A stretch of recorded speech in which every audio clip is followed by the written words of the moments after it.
Hello everyone, welcome to my channel. आज हम इस वीडियो में de Broglie's equation topic detail में डिस्कस करेंगे। इसको डी ब्रोगली हाइपोथेसिस भी कहा जाता है।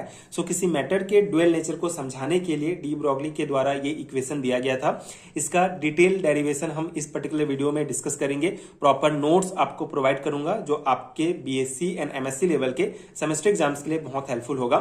स्टार्ट करते हैं इसके बेसिक इंट्रोडक्शन से। According to Einstein, light has dual nature both as particle and well as wave nature.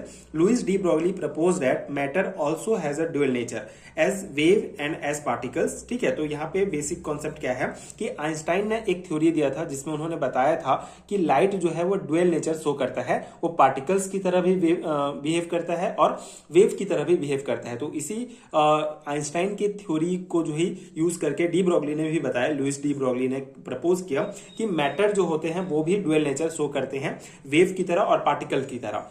The wave associate with a fast moving particles matter is called matter wave। ठीक है, उन्होंने बताया कि कोई फास्ट मूविंग पार्टिकल्स के साथ जो wave अगर उसके साथ एसोसिएट होता है किसी पार्टिकल्स के साथ, मतलब कोई मैटर है उसका जो है एक स्मॉल पार्टिकल्स के साथ अगर वेव एसोसिएट होता है तो उसको मैटर वेव कहा जाता है। ठीक है, तो मेन कॉन्सेप्ट क्या है, डी ब्रोगली ने क्या कहा कि जो पार्टिकल्स होते हैं, ठीक है, ये हमारा कोई मैटर्स है, इसका जो पार्टिकल्स है, ये पार्टिकल्स जो है क्या होते हैं, मैटर की तरह बिहेव करते हैं, साथ ही साथ वेव की तरह भी बिहेव करते हैं। और ऐसा वेव जो इन पार्टिकल्स के साथ एसोसिएट होता है उनको मैटर वेव कहा जाता है। This waves are of very short wavelength. ठीक है, और ये जो वेव होते हैं जो मैटर के साथ एसोसिएट करते हैं इनका वेवलेंथ बहुत शॉर्ट होता है। ठीक है, तो ये कॉन्सेप्ट जो है डी ब्रोगली के द्वारा दिया गया था। According to de Broglie, the wavelength of matter wave lambda of a particles of mass m and moving with velocity v is given by the relationship। तो उन्होंने जो अपना कॉन्सेप्ट दिया उसको जो है उन्होंने इक्वेशन के द्वारा शो किया। उन्होंने बताया कि जो वेवलेंथ होता है मैटर का उसको उन्होंने लैम्डा के द्वारा डिनोट किया, एंड जो पार्टिकल्स का मास है, ठीक है, जो पार्टिकल्स का द्रव्यमान है उसको m के द्वारा, एंड उसका जो वेलोसिटी है उसको v से डिनोट किया। इस प्रकार से उन्होंने एक इक्वेशन दिया जो होता है lambda equal to h upon mv। ठीक है, यहाँ पे mv के जगह हम p भी लिख सकते हैं। तो ये जो है इक्वेशन दिया गया था डी ब्रोगली के द्वारा, इसलिए इसको डी ब्रोगली इक्वेशन भी कहा जाता है। यहाँ पे h हमारा प्लांक कांस्टेंट होता है। Lambda equal to h upon mv आपको याद रखना होगा, mv के जगह p भी हम लिख सकते हैं। ठीक है, this is known as de Broglie equation and lambda is called de Broglie wavelength और वेवलेंथ ऑफ मैटर वेव। ठीक है, तो ये लैम्डा क्या शो करता है, वेवलेंथ को शो करता है। ठीक है, किसी भी मैटर वेव का वेवलेंथ है जिसको हम lambda equal to h mv से डिनोट करते हैं। ठीक है, तो ये इसका बेसिक हो गया। अब इसके डेरिवेशन हम डिटेल में देख लेते हैं।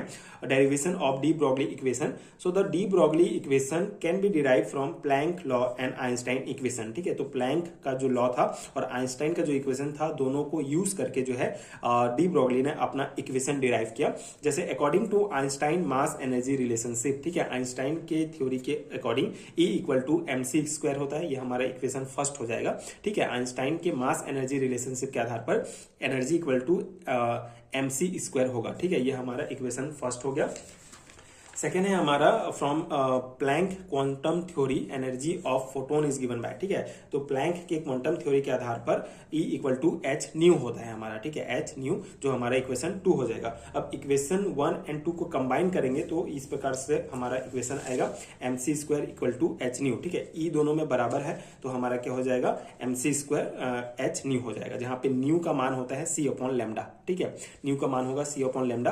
तो इस इक्वेशन में हम न्यू के जगह c अपॉन लैम्डा रख देंगे तो ये हमारा हो जाएगा mc square equal to h c upon lambda. यहाँ पे हमारा ये c स्क्वायर है तो एक c और एक c यहाँ से कट जाएगा तो हमारा बच जाएगा mc equal to h upon lambda. इसको हम रीअरेंज कर सकते हैं, lambda equal to h upon mc, जहाँ पे mc के जगह हम p भी लिख सकते हैं। तो h lambda equal to h upon p हो जाएगा हमारा। और ये हम इस प्रकार से हम डी ब्रोगली इक्वेशन को जो है प्लैंक के क्वांटम थ्योरी और आइंस्टाइन के मास एनर्जी थ्योरी के द्वारा निकाल सकते हैं। तो इस प्रकार से ये जो इक्वेशन थर्ड है हमारा, इसी को डी ब्रोगली इक्वेशन कहा जाता है, where p is the momentum of the particles. ठीक है, p जो है पार्टिकल्स के मोमेंटम को शो करता है, इसलिए mc इक्वल टू p भी हम लिख सकते हैं। तो ये हमारा डी ब्रॉगली इक्वेशन का डिटेल डेरिवेशन है, इंपॉर्टेंट है एग्जाम्स के लिए।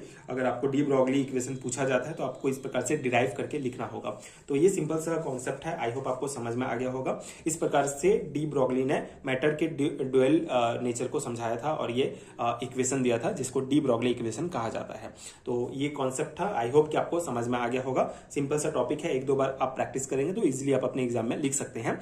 एंड अगर आपको नोट्स चाहिए BSc and MSc semester exams के लिए तो उसका लिंक आपको नीचे डिस्क्रिप्शन बॉक्स में मिल जाएगा। एंड अगर वीडियो हेल्पफुल है तो आगे के वीडियोस देखने के लिए चैनल के साथ जुड़े रहिए। Thank you so much for watching.